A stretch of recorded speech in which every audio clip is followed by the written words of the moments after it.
Siberia में भी तापमान कम होता है, इसकी वजह से यहाँ पर दाब कौन सा बन जाता है, उच्च वायुदाब बन जाता है। कौन सा वायुदाब बन जाता है, उच्च वायुदाब।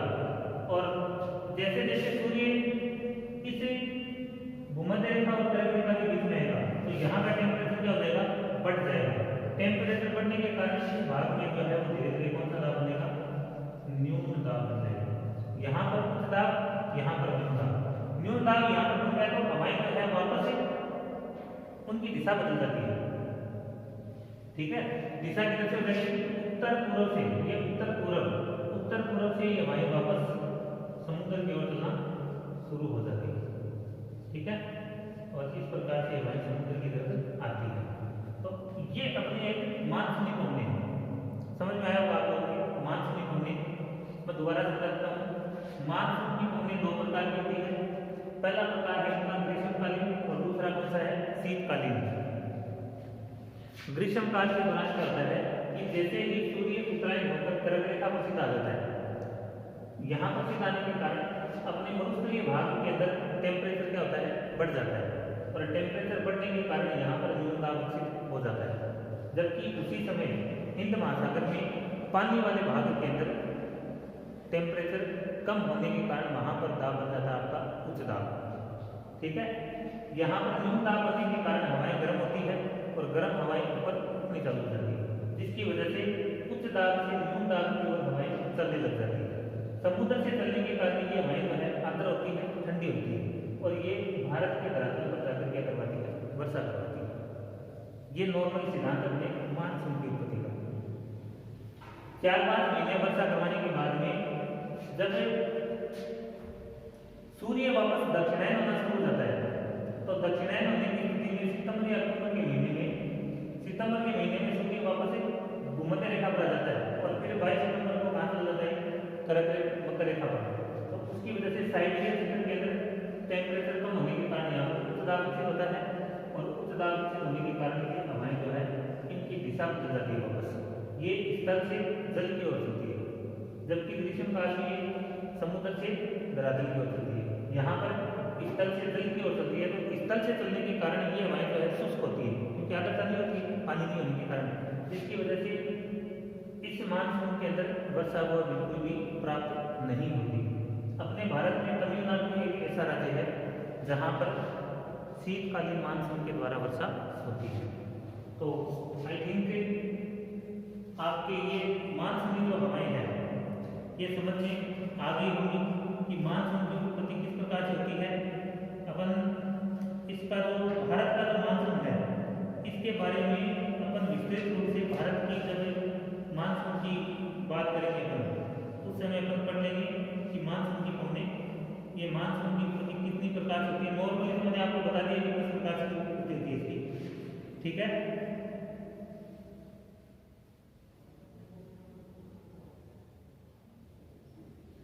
इसके अलावा अगर और अपन बात करें, थोड़ा सा और समझाता हूँ आपको।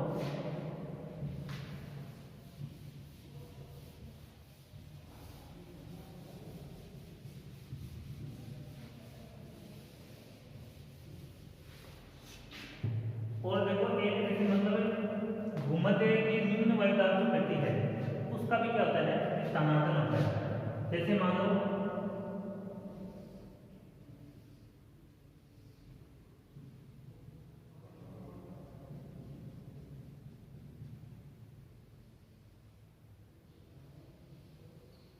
इस मान लो ये पेटी है।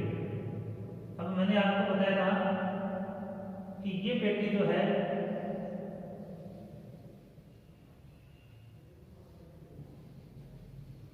इसका क्या होता है, स्थानांतरण होता है, इसका होता है। जैसे मान लो जब सूर्य यहाँ पर होता है तो ये पेटी नहीं जाएगी, लेकिन जब सूर्य 3.5 डिग्री पर आ गया, ठीक है, तो इसकी वजह से यहाँ पर टेम्परेचर क्या होगा, बढ़ेगा। टेम्परेचर बढ़ने के कारण ये जो पेटी है वो लगभग 20 डिग्री कर्क रेखा के ऊपर तक चली जाती है इस प्रकार से। और विशेष तौर से भारत वाला भाग जो है इस भारत वाले भाग के ऊपर आ जाती है। जैसे मान लो ये अप्रैल मई के अंदर जो है, अप्रैल मई के अंदर जो है ये आइटीसीजिया जो क्षेत्र है ये चला जाता है आपका कर्क रेखा पर चला जाता है। लेकिन जून के महीने के अंदर ये हिमालय की साइड में चला जाता है और ऊपर की साइड में इसका खिसकाव हो जाता है। तो यहाँ पर न्यून दाब आता नहीं, पूरे में न्यून दाब है। अब अगर ये यहाँ पर खिसक जाए पूरे में, तो इस भाग में कौन सा दाब बनेगा? न्यून दाब बनेगा। और इस हिंद महासागर वाले भाग में यहाँ पर बनेगा उच्च वायु दाब। इसकी वजह से हवाएं जो है उच्च दाब से न्यून दाब की ओर चलने लग जाती है। इसकी वजह से भारत के अंदर मानसून की उत्पत्ति मानी जाती है। तो ये मानसून की उत्पत्ति संबंधी सिद्धांत जो है भारत के संदर्भ में जब अपन पढ़ेंगे देख लेंगे सारी। नॉर्मली मैंने आपको बता दिया कि किस प्रकार से इसकी उत्पत्ति मानी गई है। ये मानसूनी पवनें जो है मुख्य रूप से भारत, पाकिस्तान, चीन, ऑस्ट्रेलिया, जापान आदि देशों में चलती है, आदि देशों में ही चलती है, ठीक है ना। और इनके अलावा अन्य किसी भी देश के अंदर इस प्रकार की हवाएं नहीं चलती। विशेष तौर से भारत के अंदर जो है ये मानसून की हवाओं का बहुत ज्यादा इंपॉर्टेंस है, ठीक है। तो ये मानसूनी पवनें होगी। अब देखो अगली जो कॉमन हैपनिंग वो पढ़ लेते हैं मानसूनी पवनों की बात में। अगली पवन अपनी जलीय पवन और स्थलीय पवन। देखिए आप लोगों के अगर समझ में आ गया वायुदाब और वायुदाब, न्यून वायुदाब और उच्च वायुदाब अगर समझ में आ गया है तो इस प्रकार की पवनों के अंदर किसी प्रकार की आपकी कोई परेशानी नहीं होगी, ठीक है ना। तो देखिए अभी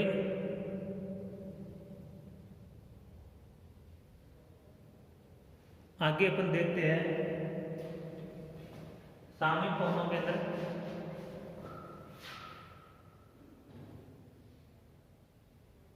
स्थलीय व जलीय पवनें। स्थलीय व जलीय पवनें ये क्या होती है? देखो स्थलीय पवन देखने पहले बने, स्थलीय पवन, ठीक है। अब देखो स्थलीय पवन क्या होती है? स्थलीय पवनों के अंदर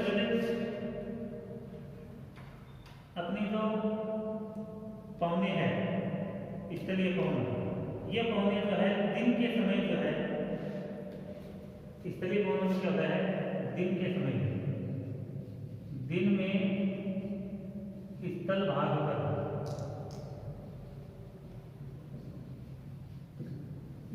पर तापमान अधिक होने के कारण न्यून दाब बन जाता है तथा जलीय भाग में पानी देर से गर्म होता है। गर्म होने के कारण यहाँ उच्च दाब हो जाता है, ठीक है ना। उच्च दाब विकसित हो जाता है। मतलब दिन के अंदर जैसे टेम्परेचर बढ़ता है तो टेम्परेचर के बढ़ने के साथ ही देखो क्या होता है? स्थल वाला भाग जो जल्दी गर्म हो जाता है और जल्दी गर्म होने के कारण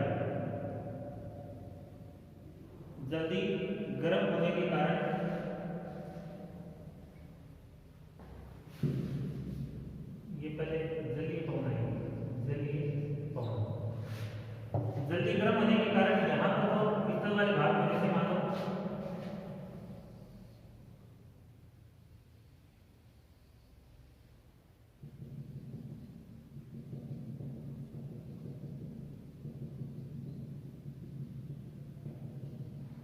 जैसे ये स्थल है और ये क्या है? जल। अब क्या होता है? देखो दिन में जैसे टेम्परेचर बढ़ा तो आप लोगों को पता है कि स्थल जल्दी गर्म होता है और पानी वाला भाग देरी से गर्म होता है, ठीक है। और ये देरी से ठंडा होता है, ये जल्दी ठंडा हो जाता है। दोनों को समझ में आ जाएगा। तो जैसे ही सूर्य की किरणें यहाँ पर क्या हो गया? गर्म हो गया। गर्म होने के कारण यहाँ पर कौन सा दाब बन गया? न्यून दाब। जबकि ये देरी से गर्म होता है, इसकी वजह से यहाँ पर टेम्परेचर ज़्यादा होता है और वहाँ पर दाब हो जाता है उच्च दाब। इसके कारण यहाँ से जो हवाएं हैं ये कहाँ चलेगी,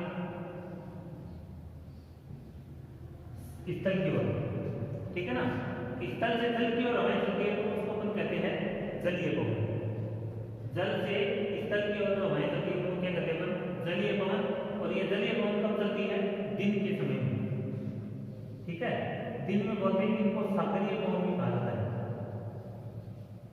सागरीय पवन भी कहा जाता है, ठीक है ना। जलीय पवन को अपन क्या कह सकते हैं, सागरीय पवन के नाम से भी जानते हैं। और दिन के अंदर, एक बार दोबारा बता देता हूँ, दिन के अंदर सूर्य की जैसे ही किरणें धरती पर पड़ती है तो स्थल वाला भाग जल्दी गर्म हो जाता है, जिसकी वजह से वहाँ का टेम्परेचर बढ़ता है और न्यूनदाब विकसित होता है। जबकि समुद्र वाले भाग के अंदर जल देरी से गर्म होता है, इसकी वजह से वहाँ पर उच्च दाब विकसित हो जाता है। इसके कारण हवाएं जो है न्यून दाब से उच्च दाब से न्यून दाब की ओर चलती है, क्योंकि उच्च दाब है और न्यून दाब, इस प्रकार से यहाँ से हवाएं जो है समुद्रांति की ओर चलेगी और दिन में जाकर यहाँ पर क्या होगी, वर्षा होगी, ठीक है। इसके विपरीत रात के समय में क्या होता है, रात के समय उल्टा होता है। रात के समय क्या होता है, उल्टा हो जाता है। जैसे मान लो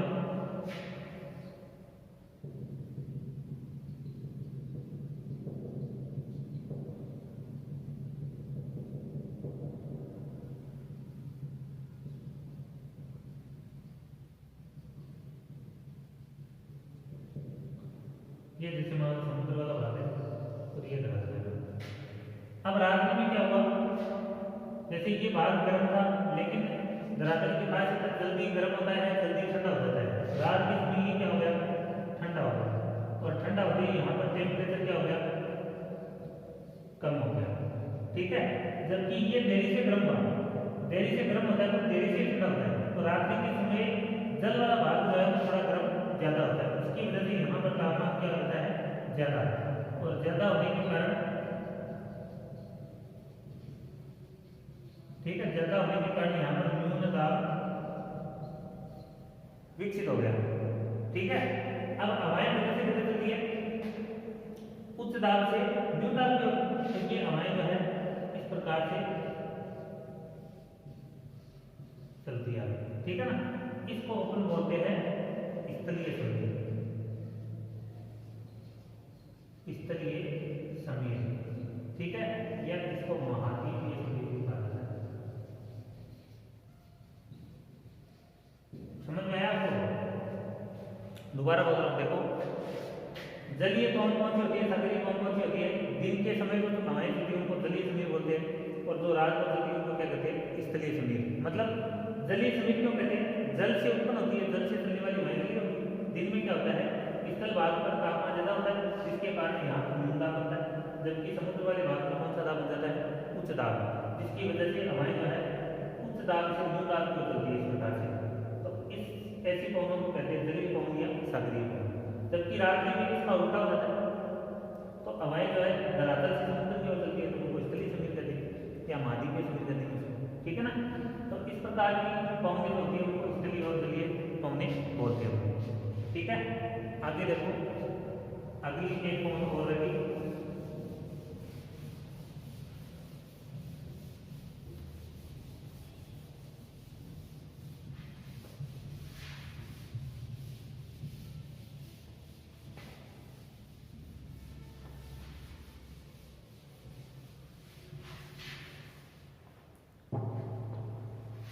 एक है पर्वतीय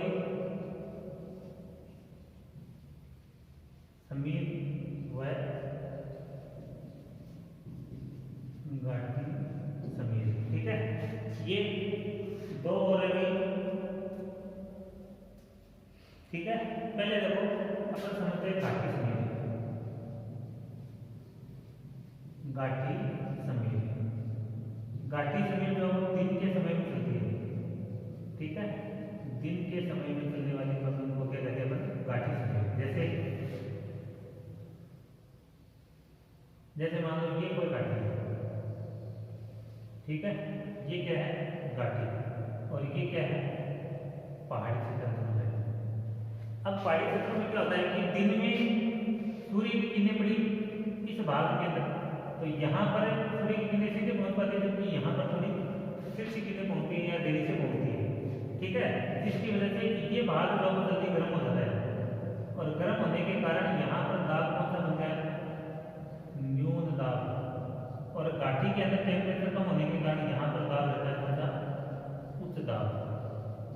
इसकी वजह से हवाएं जो है इससे गाठी से पर्वत की ओर चलती है।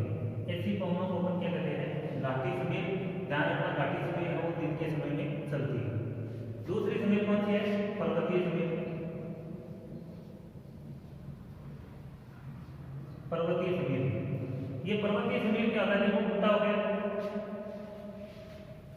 इसमें देखो क्या होता है,